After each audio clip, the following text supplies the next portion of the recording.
Welcome to the Lose Weight, Live Life podcast. If you're a female professional or entrepreneur who would do anything to lose weight, yet finds it impossible to stick to a diet, to eat less, or just what you think you should, this podcast is for you. I am your host, certified life and weight coach, Clair MACKENZIE. Listen in to learn how to stop overeating, lose weight for the last time, and create a relationship with food and yourself that you love, all without diet deprivation and self-sabotage.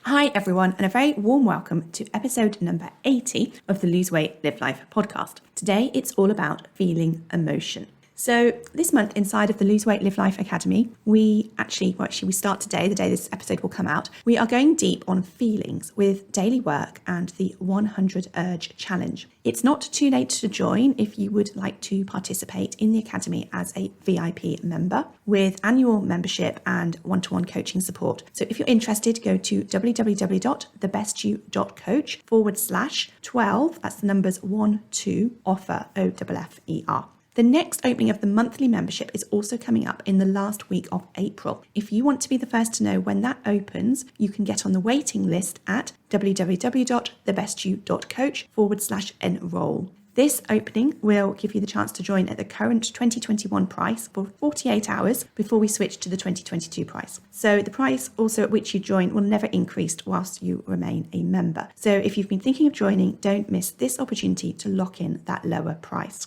And I'll tell you a little bit more about the 100 Urge Challenge later in the podcast because it will make more sense once we've delved deeper into today's topic of feeling emotion. So although I've explored emotion with you before on the podcast, let me recap for those of you who are maybe new. So an emotion is a one-word description of a vibration in your body. And there are hundreds of emotions, from happy and sad to something more like contempt or euphoria. And these hundreds of emotions all have different vibrations. So what causes these emotions? Well, emotions are created or they start in our brain. There will be a stimulus or a trigger, and then we will have a thought in response to that stimulus or trigger. And together, these create chemicals. The cool ones are serotonin, dopamine, adrenaline, and oxytocin to flood our body in different ways. And in 2014, there was a study done by Clair and some colleagues who showed how different emotions show up in our bodies. The study found that the vibration of happiness, for example, centered in the upper torso, but spread throughout the entire body, whereas the vibration of anger was felt primarily in the upper chest and in the head and also in the hands. Disgust was felt primarily in the lower stomach and in the throat. Now, chances are how and where you feel your feelings is something that you've not really considered before. And today I'm talking to you about why you might want to start exploring this concept of feeling your feelings or feeling your emotions. By the way, I use the words feeling and emotion interchangeably. They mean the same thing. So what does all of this have to do with eating? Well, eating has become a very normal way for us humans to manage our emotions. You see, no one ever really showed us how to feel our feelings, how to feel our emotions and what to do with them. Most of us grew up being advised not to feel them, to not show them or express them. We may have been told to be brave and not cry, or that it was not acceptable to, pull faces in response to something our parents told us to do that we probably didn't want to, or to have angry shouting outbursts. It wasn't acceptable and polite behaviour. Some of us may also have been told to keep quiet and not express ourselves, to not talk back. And so we learned to keep everything in. We were advised to not allow our emotions to surface, to process them, or to let them out. And some of us might even been fearful of allowing ourselves to express ourselves, to feel our emotions and share what we were experiencing. And when we keep these emotions in, they have nowhere to go. They build up. We don't know how to feel better until, that is, we learn to eat to feel better, to eat in response to them, because eating floods our body and brain with dopamine and or serotonin, which the dopamine creates feelings of pleasure and the serotonin helps create feelings of calm. So it's no wonder that when we've learned to use food to feel better, and we've eaten to feel better so many times that it's become an automated response to feeling emotions that we don't want to feel. So what are these emotions that we don't want to feel? And honestly, it could be any emotion. Oftentimes we eat in response to positive emotion as well as in response to negative emotions. But I'm going to focus on the negative ones here for the moment. So some of you may be very aware that you eat in response to feelings of stress or loneliness or angry or being upset. Stress, I think of, is really a generic term that we use to describe a range of emotions rather than being the emotion itself. So if you consider yourself a stress eater, you may be eating in response to the emotions you're feeling that create stress in your body because you don't know what to do with them. You don't like feeling them. Your body doesn't like feeling them. And if you know what emotions you eat in response to, that's great. You're one step ahead already. But many of us don't know why we wanted to eat to feel better. We just notice that urge, that desire to eat. And oftentimes, the underlying emotions might be more subtle. They might feel like insufficiency or a disquiet or a dissatisfied, or sometimes I just think of it as a discomfort. What's going on within us can feel very vague. And this can be because our feeling of these emotions, rather our avoidance of feeling these emotions and responding to them with food, has become so normal. It's become so habitual that we almost skip the feeling of that initial emotion altogether, because as soon as the vibration is triggered in our body, we are instantly triggered to think of eating, which causes another emotion, which is the urge, the desire to eat within our body, which is also, as I said, another emotion, another feeling, and we eat in response to it. And as I said, all of this happens so quickly, it feels instantaneous, which is why our eating often feels so out of control, as if we just can't stop it.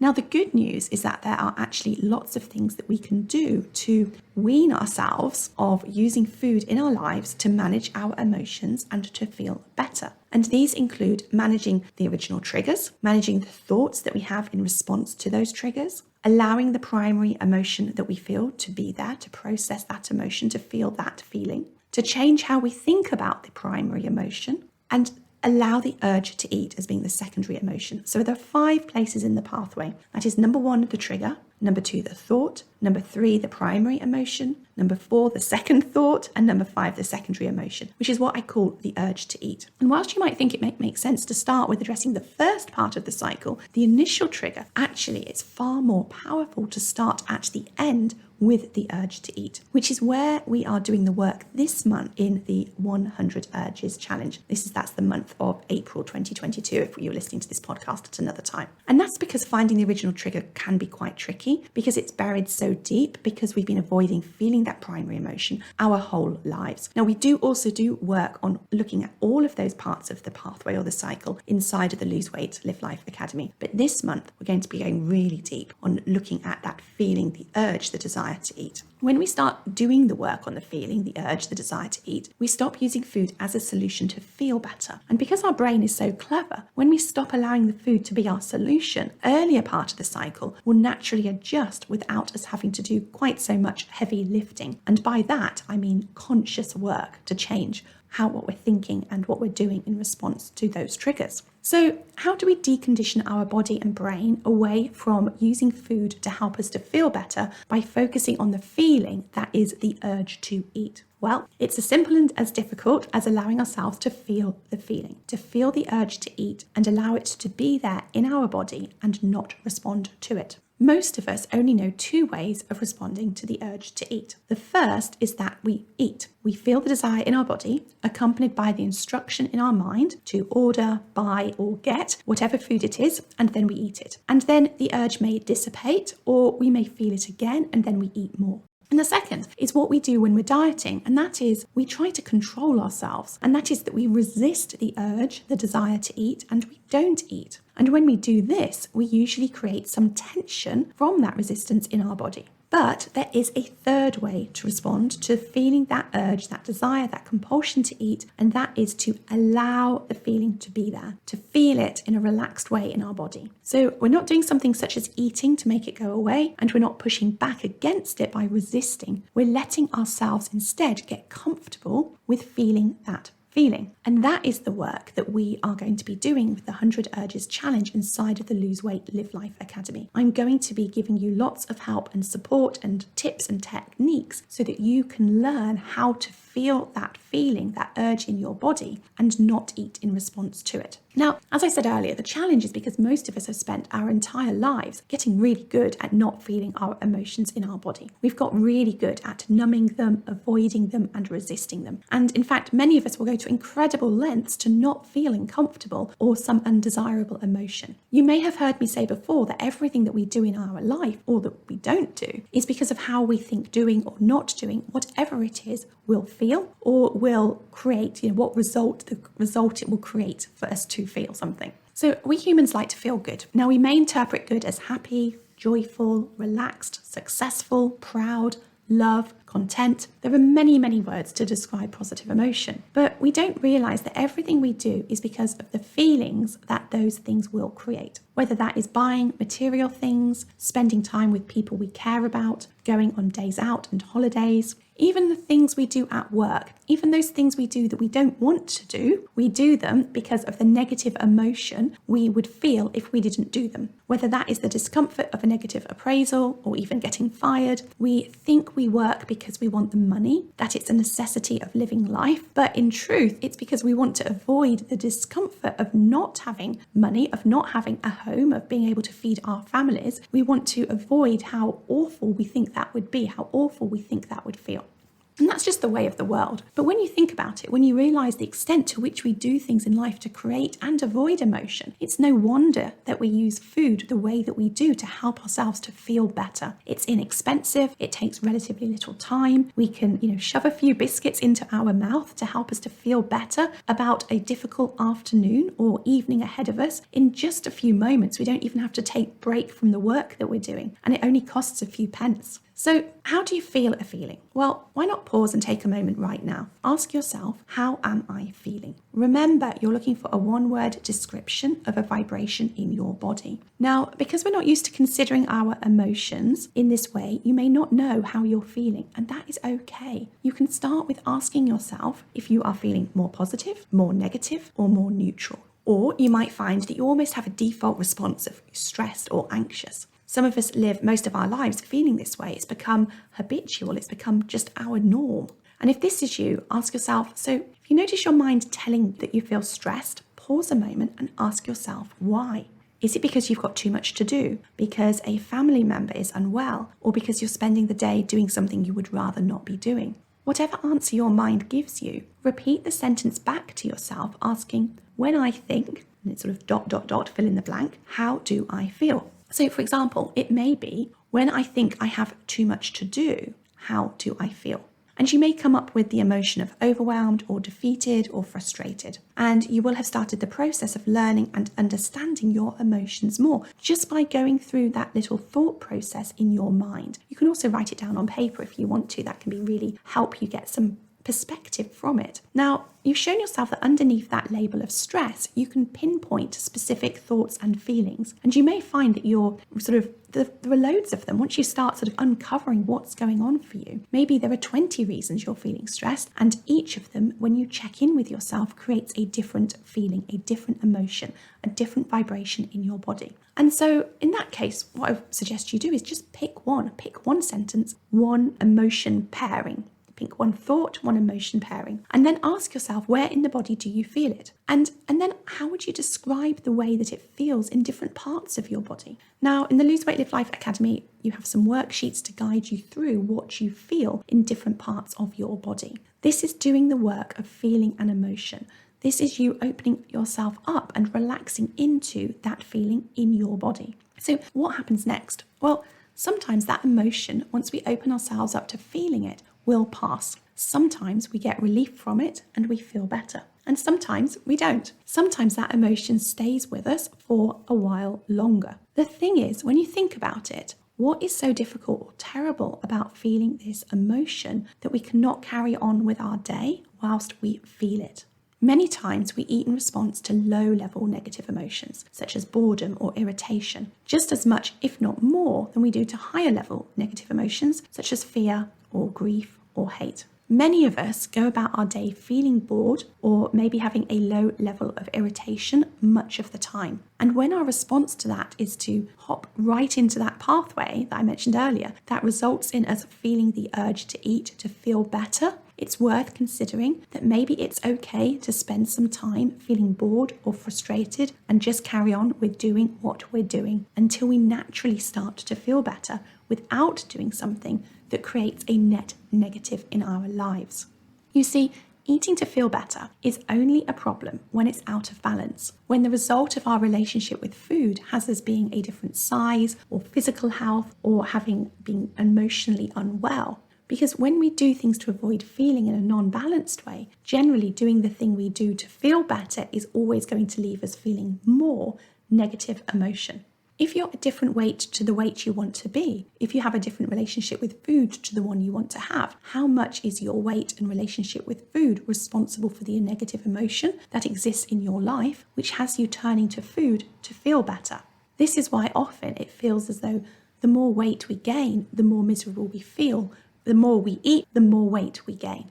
Before I finish, I want to remind you one more thing. We can't eliminate negative emotion in our lives. No matter what we do, no matter who we are, we're always going to experience a mix of positive and negative emotion. We cannot avoid it with food or drink or drugs or overspending or gambling or a sex addiction. We can't avoid it with success or money or power. And even if it were possible to be happy all of the time, we would not know what it meant to be happy because we wouldn't know any different. We wouldn't have anything to compare happiness with, so we still wouldn't be happy. It's like what I always say, losing weight, becoming the weight you want to be, will not make you happy. When you think that weight loss is the answer to everything, you will be sorely disappointed and you will possibly gain that weight right back. So when you might be asking yourself, what's the point then in losing weight? Or you might still be convinced that actually I am happier when I lose weight. And I hear you. So yes, I prefer to not be morbidly obese. Yes, I love not having constant thoughts and judgments of myself about my weight running through my mind. Yes, I like that it's easier to find clothes to wear. But life is still part positive and part negative. Different challenges still come up. There is still plenty to feel negative about. And of course, what I also said right at the beginning is that these emotions, these feelings in our body are created in our mind. We create them ourselves by the way that we think about things. This is why you may believe you'll feel better when you weigh less or you're healthier, but it's only because you're changing how you're thinking. It's only because it's easier for you to think differently that you then feel differently. And there's a lot of work that you can do there, also what I call thought work, to also help manage some negative emotion. And this is something else, of course, that we do in the Lose Weight, Live Life Academy. So to recap, a key strategy in helping you manage emotional eating is to learn the skill of feeling different emotions, both the primary emotion and the secondary urge to eat, to be there in your body, to not eat in response to them and not avoid them through willpower or distraction. Doing the work of learning to feel your emotions is life-changing. Not only will it change your relationship with food, but it will empower you to do things that you consider hard or difficult or uncomfortable, whether that's speak up in a meeting, say no to your mother-in-law, turn up to a book club or social occasion on your own. Because when you know how to feel the uncomfortable emotions that doing these things create for you in your body, when you know that the feeling won't derail you, you can do anything. And the more you allow these emotions to be there, the easier doing all of these things will get, the less you will feel them. In just the same way that the more willing you are to feel the desire or the urge for food and not eat in response to it, the more effectively your brain will rewire itself to find alternative solutions to help you. So the next time you feel the urge, the desire to eat something that you know isn't aligned with the way that you want to eat, pause for a moment, check in with yourself and explore how it feels in your body. Be pleased to have the opportunity to do the work. Be curious to know where in your body this feeling, this vibrating is exactly. What is it about the vibration that is so awful you feel so compelled to eat? Is it just possible it's not that awful at all? What if you could just allow yourself to feel it, to allow it to be there and just relax into breathing into it? What if you being willing to feel this in your body was the first step to make the changes you want to make in your life? Okay, that's what I want to leave you with today. As I mentioned earlier, if you want to change your relationship with food for life, there are two things that you can do right now. You can join the Lose Weight, Live Life Academy as a VIP 12-month member by going to www.thebestyou.coach/12 and offer. or you can get yourself on the waiting list for the next monthly membership enrolment during the last week of April. And as I mentioned, you will have 48 hours when that enrolment opens to lock in the 2021 pricing before the 2022 price increase. To get on that waiting list, go to www.thebestyou.coach/enroll. And that's just one L there in enroll. Okay, thanks for listening. Have an amazing week and take care. If you enjoyed listening to this podcast and are ready to live a more intentional life, lose weight as a part of that journey, and create a relationship with food and yourself that you love, then I would be honoured to be your coach. There are 2 ways that you can work with me. You can join my monthly membership program, My One Life Academy, that gives you self-paced learning, supported by twice-weekly live calls and a whole lot more. Or you can join the waiting list for my next 6-month Lose Weight, Live Life Group Coaching Mastermind Intensive.